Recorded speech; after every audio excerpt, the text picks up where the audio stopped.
아기들이 자라면서 하나둘씩 배워가고 성장하는 것을 보면 부모님들은 굉장히 큰 기쁨과 행복감을 느끼죠. 예담이를 통해서도 많이 보게 되는 게, 처음에는 울기만 했었던 아이가 이제 옹알이를 하게 되고, 이제 엄마만 부르던 아이가 아빠라고 할 때 저에겐 큰 기쁨이 됐었고, 이제 하나씩 단어가 늘어나면서 발음은 서툴지만 조금씩 늘어나는 것을 통해서 기쁨을 느끼게 돼요. 그런데 이렇게 정상적으로 성장해 가는 것이 마땅하다고 생각되어지고, 이 마땅한 것이 우리에게 기쁨으로 찾아오게 되는데, 아이가 자라다가 갑자기 예전처럼 옹알이를 해버리고 단어들을 말을 안 하게 돼버릴 때 얼마나 답답하고 부모가 걱정을 할까요? 꾸준히 성장해야 되는 것이 맞는데 오히려 퇴보의 길을 걷는다면, 정체되는 것도 문제인데 그냥 더 이상 말을 못하고 그 수준에 머무는 것도 걱정이 될 텐데, 예전처럼 아기처럼 돌아간다면 얼마나 근심 걱정이 될까요? 오늘 본문은 히브리서 1차 독자들의 모습이 이렇게 퇴보하는 모습을 보이고 있어서 히브리서 기자가 안타까운 마음에 권면하는 그런 말씀이에요. 우리들의 신앙은 어떠한지를 좀 살펴보면서 하나님의 마음이 이 히브리서 기자를 통해서 나타나는 것을 통해 우리에게도 다시 한번 도전이 되고 또 권면으로 받을 수 있었으면 좋겠습니다. 1절, 2절 보시면, 그러므로 우리가 그리스도의 도의 초보를 버리고 죽은 행실을 회개함과 하나님께 대한 신앙과 세례들과 안수와 죽은 자의 부활과 영원한 심판에 관한 교훈의 털을 다시 닦지 말고 완전한 대로 나갈지니라, 이렇게 얘기를 하고 있죠. 줄여보면 이래요. 요약하면 그리스도의 도의 초보를 버리고, 그다음 중간에 버려두고 끝을 보시면 그리스도 도의 초보를 버리고 완전한 대로 나아갈지다, 이렇게 얘기를 하죠. 초보를 버리고 완전한 대로 나아갈지니라.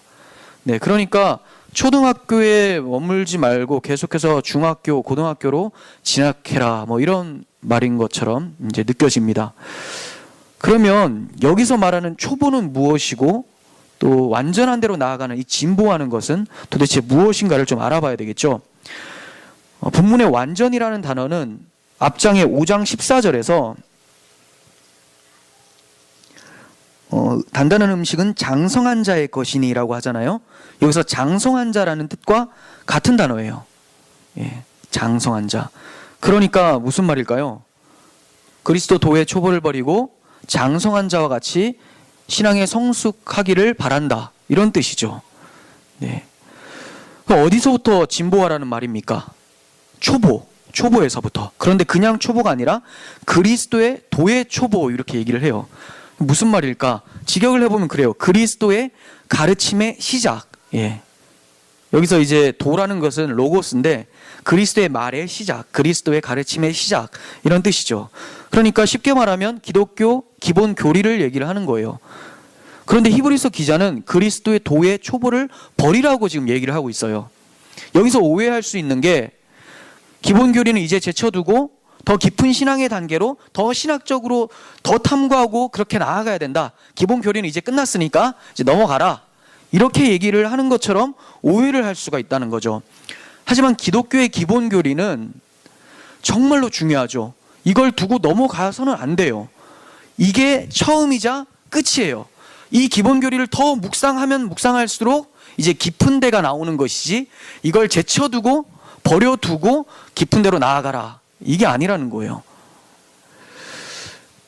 우리의 신앙을 세워주고 또 신앙을 계속해서 성장시킬 수 있는 그런 교리는 기본 교리입니다.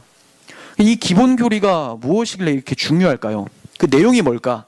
1절 하반부에 나오는데, 죽은 행실을 회개함과 하나님께 대한 신앙과 세례들과 안수와 죽은 자들의 부활과 영원한 심판에 관한 교훈의 털을 다시 닦지 말고. 자, 여기서 교훈의 털을 다시 닦지 말고 이렇게 부정적으로 나오는데, 이건 이따가 좀 말씀을 드릴게요. 그러니까 기본적인 교리가 이런 것들이에요. 여기서 나열한 교리들은 둘씩 세 부류로 분류할 수가 있어요. 두 개씩 보면 회개와 신앙, 그죠? 이거는 하나님과의 관계성에 대한 내용이죠. 우리가 죽은 행실이 뭡니까? 예전에 하나님 밖에서 행했었던 그런 행실, 나의 의를 세우려고 했었던, 여기서부터 회개를 하고 죽은 행실을 회개함과 하나님에 대한 신앙, 하나님을 믿는 그런 믿음을 말하는 거죠.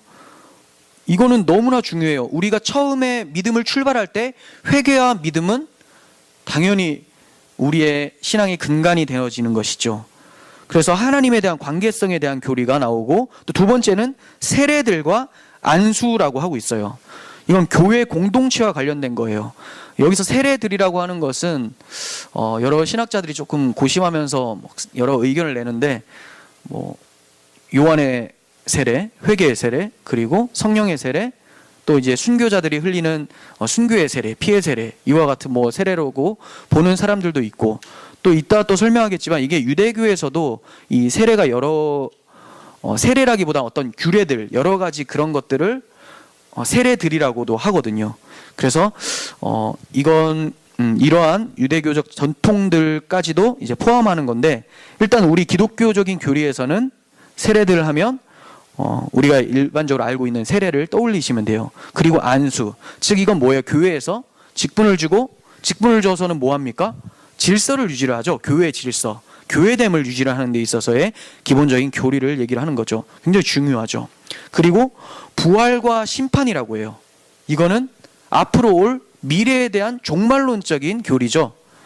부활, 우리의 육체가 이제 육신의 장막은 벗지만 결국 하나님께서 새로운 몸으로 입혀주시고, 또 마지막 날은 심판의 날이지만 하나님 예수 그리스도를 믿는 자들에게는 썩어질 육체에 대한 심판이 오기 때문에 그것이 구원이죠. 왜냐하면 이 육체가 영광스러운 몸으로 변화되니까 심판과 동시에 우리는 구원을 받게 되는 것이고, 그리스도를 믿지 않는 자들에게는 심판만 따르게 되니까. 이 종말론적인 교리. 그러니까 정리해보면 하나님에 대한 교리와 하나님과의 관계성에 대한 교리와 교회에 대한 교리, 그리고 종말론적인 교리, 이거는 우리가 다 알고 있는 거예요. 시작할 때 다 배우는 거고, 여기에 대해서 부활과 심판 믿지 않는 사람들, 교회의 질서, 그리고 하나님에 대한 회개와 믿음, 이것을 믿지 않는 사람들은 없죠. 너무나 중요한 교리예요. 그런데 왜 히브리서 기자가 이것들은 버려라 라고 할까요? 이거는 이 교리들을 제쳐두라는 말이 아니라 기독교의 근간과 같은 터, 즉 기본 교리를 다시 닦지 말라, 의심하지 말고 고치지 말라는 뜻이에요. 이해가 되세요? 이 기본 교리는 버려두고 이제 완전한 대로 나아가라, 이 말은 이것 완전 버려버려라, 이건 필요 없다, 이게 아니라 이거에 대해서 더 이상 고심하고 헷갈려 하지 말고 이건 확고하게 서고 이제 다음으로 나아가야 된다, 이 얘기를 하고 있는 거예요. 이해가 되시죠? 네, 워낙 흔들리니까 이제 그거 고심할 때 지났지 않냐, 이거는 너희 마음 가운데 확실히 세워두고 이제 여기서부터 계속해서 깊이 묵상해서 깊은 데로 나아가야 되는 거지, 언제까지 이거 흔들리고 있을래, 이 얘기하고 있는 거예요. 그러면 이 사람들이 왜 이렇게 흔들리고 있었을까? 이 사람들의 믿음이 괜찮은 믿음이 아니었겠죠. 당연히 흔들리고 있었으니까. 여기 보시면 그 앞장에 5장 12절 보시면 이들의 믿음 상태를 나타내고 있는데, 이들이 기독교 기본 교리를 확고하게 가지고 있어서 이제 넘어가도 좋다, 이 정도의 상태가 아니에요. 굉장히 불안한 상태였던 것을 지적을 하고 있어요. 12절 한번 보세요. 때가 오래되었으므로, 믿은 지 꽤 됐어요. 가르침을 받은 지 꽤 됐다는 거죠. 너희가 마땅히 선생이 되었을 터인데 너희가 다시 하나님의 말씀의 초보에 대해서 누구에게서 가르침을 받아야 할 처지니, 같은 거죠. 하나님의 말씀의 초보에 대해서 다시 가르침을 받아야 된대요. 이 쉬운 거, 이 중요한 거, 처음 시작할 때 했던 거, 이거 다시 가르침을 받아야 될 처지래요. 단단한 음식은 못 먹고 젖이나 먹어야 할 자가 되었도다, 이렇게 얘기를 하죠. 기독교 교리에 대해서, 기본 교리에 대해서 어린아이와 같이 약했다고 평가를 하고 있습니다. 사실 히브리서 기자가 대제사장 예수님에 대한 깊은 지식에 대해서 알려주고 싶었던 게 이 기자의 마음이었어요. 그래서 4장에서부터 대제사장 예수가 어떤 분인지를 막 설명을 하고 있어요. 한번 잠시 볼까요? 4장 14절 보시면, 그러므로 우리에게 큰 대제사장이 계시니 승천하시니 곧 하나님의 아들 예수시라. 우리가 믿는 도리를 굳게 잡을지어다. 우리에게 있는 대제사장은, 이제 설명을 해요. 이분이 어떤 분인지. 우리의 연약함을 동정하지 못하실 리가 아니요 모든 일에 우리와 똑같이 시험을 받으시는 이로되 죄는 없으시니라. 그러므로 우리는 긍휼하심을 받고 때를 따라 돕는 은혜를 얻기 위하여 은혜의 보좌 앞에 담대히 나아갈 것이다 라고 해놓고 계속 이제 깊은 대제사장적인 예수님의 사역에 대해서 설명을 막 하고 있어요. 그리고 5장 전반부에는 이제 4장에서 넘어가서 5장 전반부에는 멜기세덱의 반차를 따르는 대제사장 예수에 대해서 설명을 하다가 점점 깊어지다가 갑자기 설명을 중단을 해요. 11절 한번 보세요. 5장 11절. 멜기세덱에 관하여는 우리가 할 말이 많으나 너희가 듣는 것이 둔함으로 설명하기 어려우니라. 왜 둔합니까? 넘어가려고 하다 보니까 얘네들 맞아. 아직 멀었지? 막 흔들리고 있었지? 이걸 안 거예요. 아직 기본 교리도 확고하지 못했는데 무슨 대제사장적인 예수님의 사역에 대해서 논하냐. 다시 한번 이제 정신 차리라고 얘기를 하는 거죠. 기본 교리 자체가 신앙의 근간이기 때문에 이거 없이는 더 성숙한 단계로 나아갈 수가 없는 거예요. 이 터를 닦으려고 신앙의 선배들이 얼마나 노력을 했습니까? 이 복음을 전하려고, 이 부활과 심판에 대해서 전하고 회개와 하나님에 대한 신앙과 또 교회 질서에 대해서 교회들아 하면서 엄청 바울도 얘기를 하잖아요. 이렇게 신앙의 터를 위해서 갈고 닦았는데 이게 막 흔들려 버리니까 히브리서 기자가 더 이상 진행을 못하는 거예요. 기본 교리가 확고하지 못하면 신앙이 흔들릴 수밖에 없어요. 너무 많은 걸 알려고 하지 마십시오. 내가 지금 알고 있는 것이 제대로 정리되어지고 그리고 이것이 흔들리지 않을 때 이때 우리가 더 깊은 신앙의 단계로 나아갈 수가 있고 더 깊은 지식으로 나아갈 수가 있는 거죠. 사실 고난이 찾아오거나 어려움이 찾아오면 제일 먼저 흔들리는 것은 뭐 예수님이 대제사장적인 직분 이런 거 흔들리는 거 아니에요. 되게 쉬운 거. 하나님에 대한 신앙. 이거 그냥 흔들려 버리는 거죠. 부활이 있는가? 심판이 있는 거야? 뭐 간단한 거. 지금까지 당연히 믿어왔던 거 이거 막 흔들려지는 거죠. 그러니까 우리의 처음 시작한 것을 붙잡아야 돼요. 이거 흔들리지 않아야 되죠. 다 여기서부터 신앙의 문제가 시작되는 거예요. 그런데 왜 이 사람들이 기독교 기본 교리에 대해서 확고하지 못하고 다시 털을 닦아보려는 시도를 하고 있을까요? 왜 흔들리고 있을까요? 다른 복음, 다른 교리가 이들에게 침투해서 들어왔기 때문에 혼란이 찾아온 거예요. 그 교리라는 것은 유대교 전통과 율례 같은 것으로 추측을 할 수가 있어요. 왜냐하면 앞서 언급한 6가지 교리는 기독교의 기본 교리이기도 하지만 유대교에서도 이와 같은 교리를 그대로 가지고 있었어요. 그러니까 해석이 다른 거지. 회개에 대해서 요한의 회개 그리고 또 하나님에 대한 신앙, 그냥 우리는 선민이다, 하나님이 우리를 택하셨다, 하나님께서 반드시 구원하실 것이다, 이 예수 그리스도에 대한 신앙은 없어요. 근데 하나님에 대한 믿음은 있었다라는 거죠. 그리고 세례와 안수에 대한 것도 있었고 부활과 심판에 대한 것도 있었지만 이 잘못된 사고들이 있었다라는 거죠. 그래서 고린도전서 15장 보면 부활에 대해서 엄청 길게 설명하잖아요. 유대인들이 자기들이 가지고 있는 부활신앙과 기독교의 부활신앙이 막 부딪히는 거예요. 그래서 아마도 이제 이러한 뭐 칭이나 성화, 영화 이런 기독교의 근간이 되는 교리도 있음에도 불구하고 히브리서 기자가 얘기를 하는 것은 충돌을 일으키는 이런 교리에 대해서 다시 언급을 하는 거죠. 칭이나 성화 이런 것들은 유대교에 있는 교리가 아니니까. 그래서 기본 교리 중에 이런 것들만 딱 빼가지고 너희들 지금 이거 유대교에서 나온 전통과 규례 때문에 막 헷갈리지, 여기에 대해서 정신 차려야 돼. 지금 헷갈려야 될 게 아니야. 그거 이제 버려두고 넘어가야 돼. 그 단계야. 이렇게 설명하고 있는 거예요. 그리고 바울의 대적자들이 전한 할례를 받고 율법을 지켜야지 그리스도의 구원이 적용되어진다라고 하는 할례파 기독교인들이 있었죠. 이 사람들도 이들을 혼란스럽게 했다라는 것을 보게 돼요. 정작 이들이 버려야 했던 것은 히브리서 전체 문맥을 통해서 살펴보면 기독교로 개종하기 전에 유대교에서 배웠던 율례와 예법들 이런 것들을 버렸어야 되는 거죠. 기독교 기본 교리를 버리는 것이 아니라 이 유대교 전통과 규례들을 버릴 때 이제 기본 교리가 확고해져서 더 깊은 데로 나아갈 수 있게 되는 거예요. 9장 10절 한번 보겠습니다. 이런 것은 먹고 마시는 것과 여러 가지 씻는 것과 함께 육체의 예법일 뿐이며 개혁할 때까지 맡겨둔 것이니라. 자, 히브리서 조금만 더 뒤로 이제 가면 9장에서 이런 얘기를 한 거예요.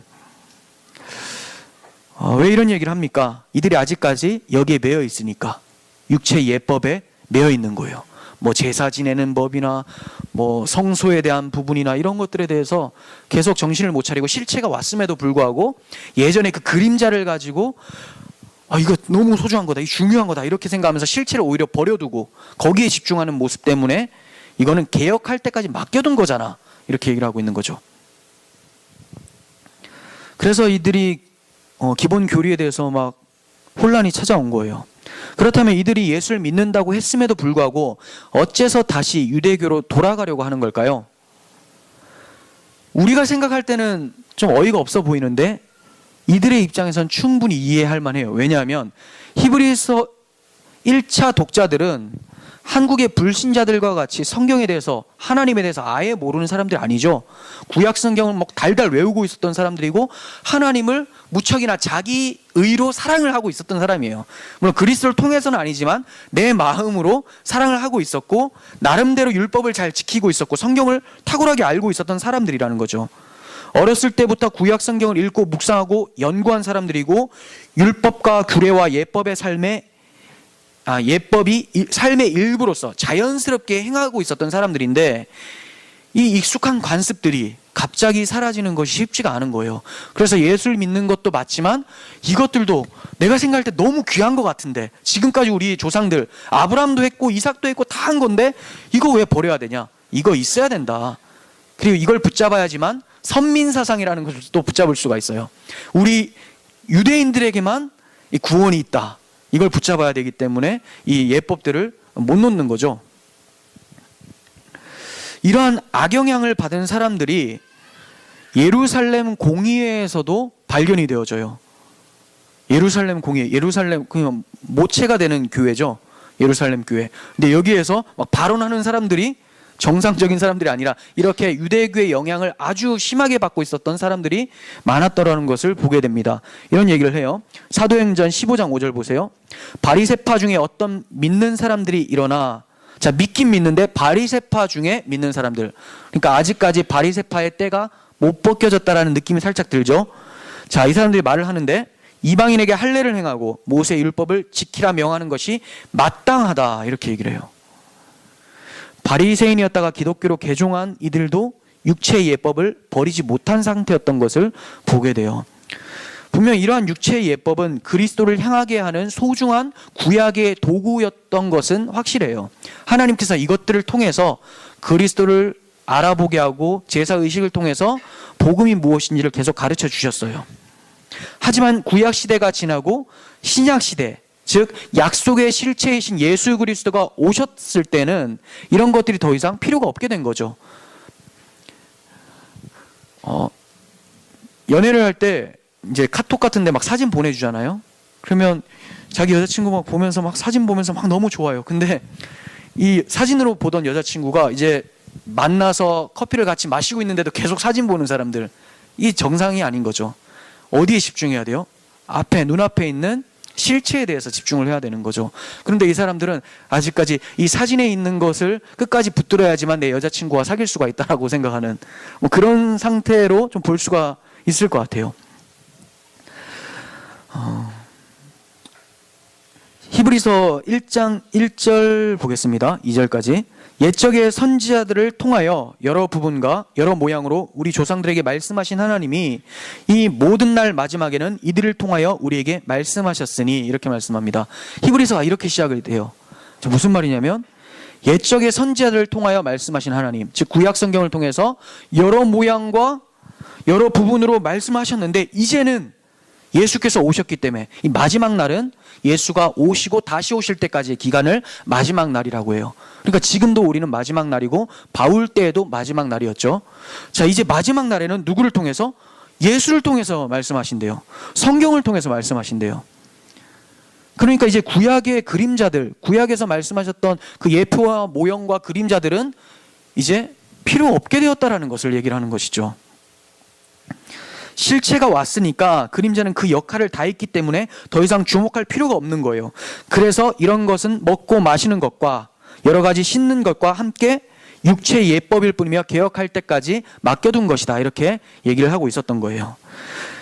히브리서 기자는 실체가 와서 개혁이 되었는데도 불구하고 유대교회 교훈에 머물러 있으려는 자들을 가리켜서 벌써 벌거 벗겨졌어야 될 이 수건, 벗겨졌어야 될 수건, 자기 의를 세우려고 하는 완악함이라는 수건이 아직까지 너희들의 마음을 감싸고 있어서 그리스도의 영광의 광채를 보지 못하고 있는 거다. 이렇게 얘기를 해주고 있는 거죠. 바울이 얘기한 것과 같은 마음일 것 같아요. 야, 이거 옛날 건데, 이거 지금 실체가 왔는데 왜 아직까지 수건 덮어쓰고 예수의 영광스러운 광채를 못 보고 있느냐, 이렇게 얘기를 하고 있는 거죠.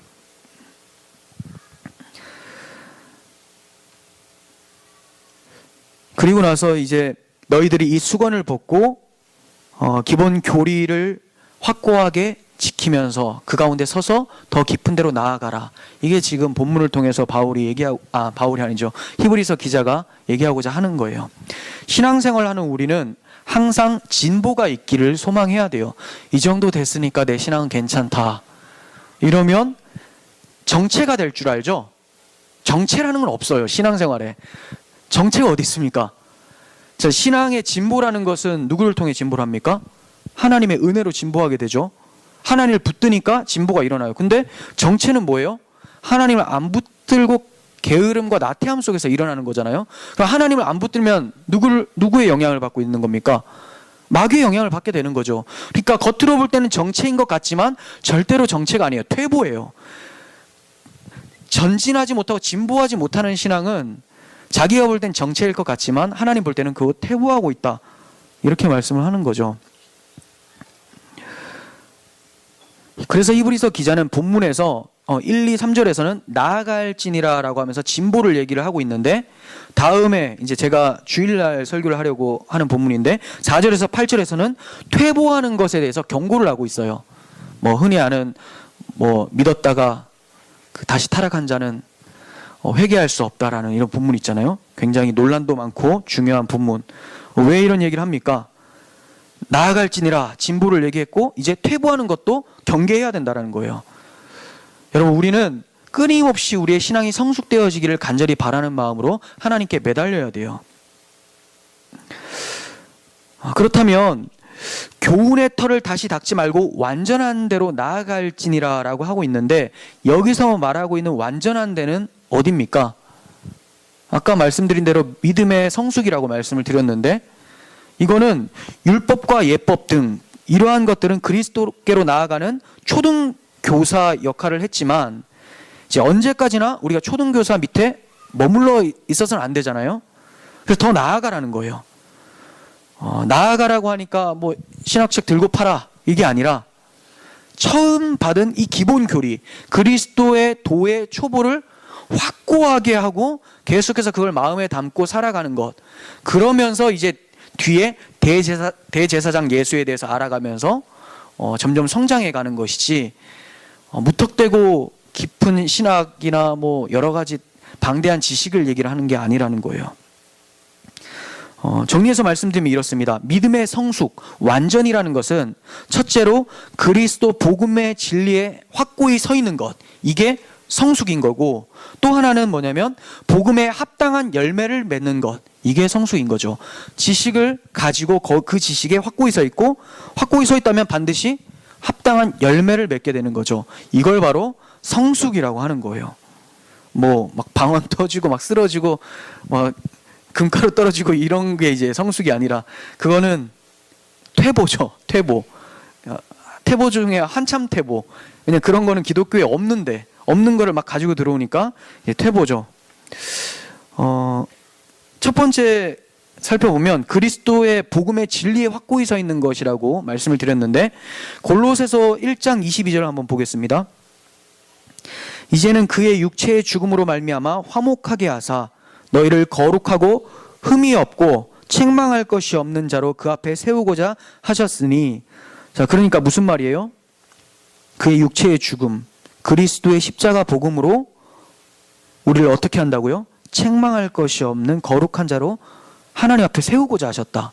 이게 성숙한 자로 세우고자 하겠다라는 거죠. 복음을 통해서.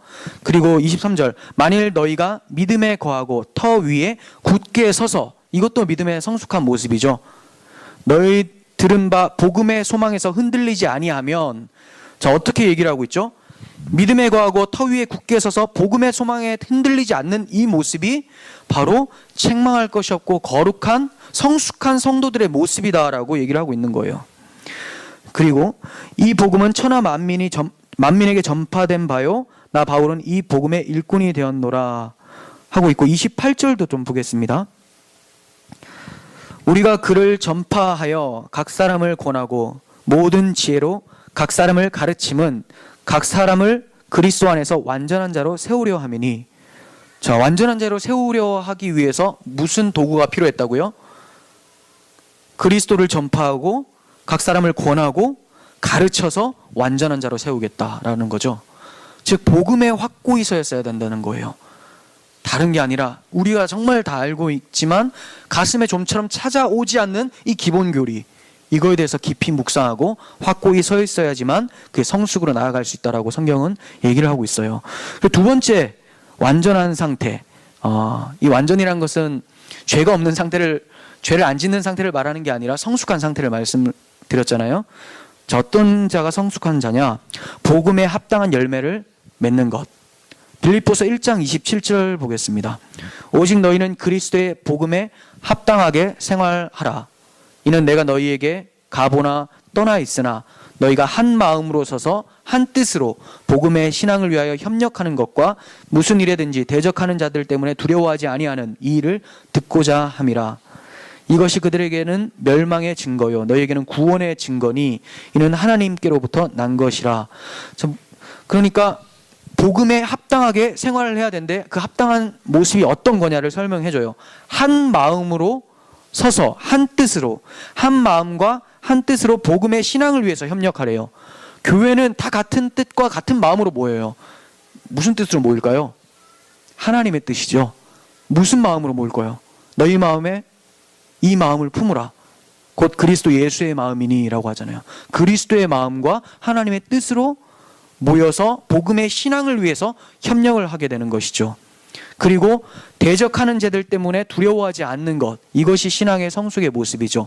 다른 교리들, 다른 복음들 찾아와도 충분히 물리칠 수 있을 만한 지식의 확고함과 그리고 삶 속에서 서로 복음으로 협력해서 돕는 것, 이것이 바로 신앙의 성숙이라는 거예요.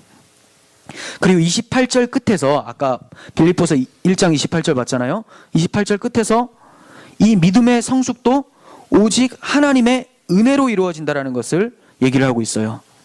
그죠?